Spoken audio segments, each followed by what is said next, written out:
What's going on, guys? It's Dave Mate, back in action. We never really stopped. The company just moves around, from continent to continent. We have situations going on in Argentina, Jamaica, all over the place. So it's not always easy for me to pump out videos like the consistency you've seen before when I was in Argentina. Now I'm visiting New York, have some business to do over here. But lately I just wanted to touch upon something that I've been getting a lot of questions about, the whole situation with curing gourds. What's going on with curing gourds? This is a gourd. This is the most natural vessel you could drink mate out of. These gourds are grown in Argentina and Brazil and Uruguay. Depending on the region that they're grown in, they come in different shapes, different thicknesses, different sizes. But today I just want to let you know that I don't really cure gourds anymore. I know you've seen my videos in the past when I showed you the whole concept of curing the gourd. You put the mate in, the loose leaf herb in there, you add the water, you wait 12 hours, you dump it all out, then you add the water again. Now the reason why I told everyone to cure a gourd, because it still does make sense to some degree. When I first started drinking yerba mate in 2009, I learned from many people about the whole curing process. So I was a die-hard fan of curing the gourd, cure the gourd. But over the past, let's say, 7 years of my own personal experience of curing, who knows, thousands of gourds by this point, I've come to one conclusion. If a gourd is going to break, it's going to break. No amount of curing is really going to get around that. So the whole idea of curing, let's take a little step back and talk a little bit about the science. Plant material has this sort of capillary vascular system that absorbs water, expels water, just like the human body does. Same sort of biology, but with the plants. Now, the whole idea of curing a gourd is to put the mate in there, add the hot water, and let it sit for up to 24 hours. Why to do that? Why do you do that? Well, you do that because you want the gourd, theoretically, to expand, the capillaries expand, and basically seal off these microscopic holes that could be in the inner walls of these gourds. To some degree that makes sense. On a purely scientific level, yes. But when you're dealing with natural materials, you can't always think logic. You have to think organically. You have to think how nature moves, how nature positions herself, how she creates things. And logic doesn't always work in that case. So from what I notice is that when you cure a gourd, I would say, dare I say, 8 out of 10 times, 80% of the time, the whole entire curing process basically will expose a weakness in the gourd. So if the gourd is going to break, the curing process helps you uncover the weakness in the gourd. But from what I realized over the past 7 years is that when you don't cure a gourd traditionally, when you just start using the gourd right away, you basically could prolong the life of the gourd by not using this acute level of water, this acute level of pressure to basically expand that weakness, that internal weakness. Now, mind you, like I said, the gourd is going to break if it's going to break. If there's an internal structure weakness inside the gourd, the inner walls, all curing is going to do is accentuate that, exploit it, and the gourd will break faster. So what I recommend now is that, yes, curing is still an option. I don't think I'm going to take down my videos about curing the mate gourd. It's still an option, but I don't recommend it anymore. You don't have to do it anymore. The only time I now cure a gourd is when I'm testing the gourd, when I want to test the gourd, put it under a certain amount of strain to see if it's going to break or not. In that respect, yes, I will cure gourds. But for everyday use, someone that just buys a gourd, whether it be a calabash gourd or a wooden gourd, these are all calabash gourds actually, you're just going to want to start using it. Just start using it with water that has not exceeded 182, 183 degrees Celsius, about 185 to 190 degrees Fahrenheit. You do not want to exceed those water temperatures, both for health reasons and for sustaining the integrity of the gourd. Just start using the gourd. Now if you're using a calabash gourd, you start to see a lot of little things going on inside here. Let's talk about that now.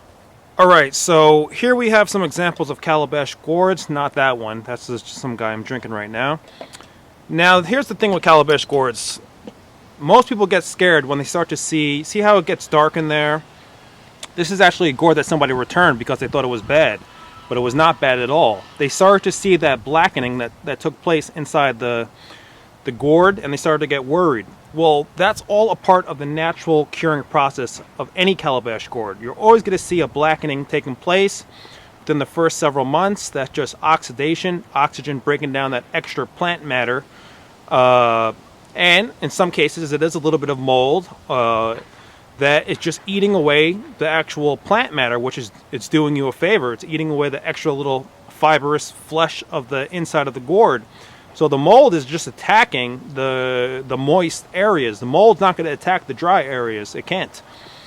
So as that mold and oxidation and these natural organic processes occur, it's going to start to get dark in there, get a little blotchy. This is actually Uruguayan and Brazilian gourd. So don't worry about that. That's actually natural. This gourd has been used for several months. This is a gourd from Brazil, and as you can see, the entire inside is well cured. All of it's blackened, which is totally normal. It's totally dry inside there. Feel that, hear that, totally dry. And that's what you want. You want to get this dark situation in there. No mold will ever live in there again. Yes, it is darker in there. It's naturally dyed by the mate and the oxidation, natural processes. So here's the thing. Somebody taught me this in Argentina recently. This is a gourd that's never been used, the calabash gourd. And as you can see, there is this flesh matter inside this gourd. See all that flaky, fleshy sort of stuff from the inside of the gourd? Well, in this scenario, you kind of want to do a cure. But when I say cure, what I mean is after every time you use this gourd, you want to take a bombisha and lightly scrape out this flesh matter. And then rinse it out really well, cover your hand, rinse it out with water, dump it out, let it dry. Do that for the first couple weeks of a new gourd, and that's basically the natural curing process of the gourd.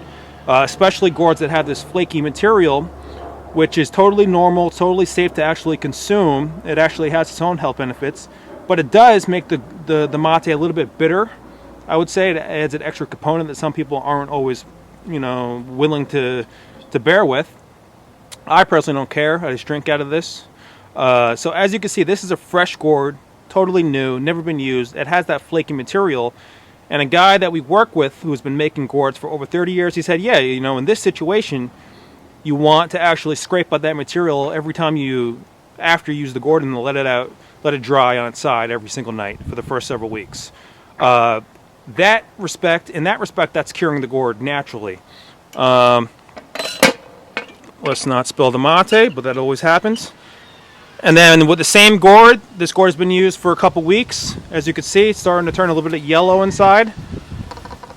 And it's totally dry. It's cured naturally. It's getting darker. This is a calabash gourd I've been using for about 4 years now. Perfectly cured.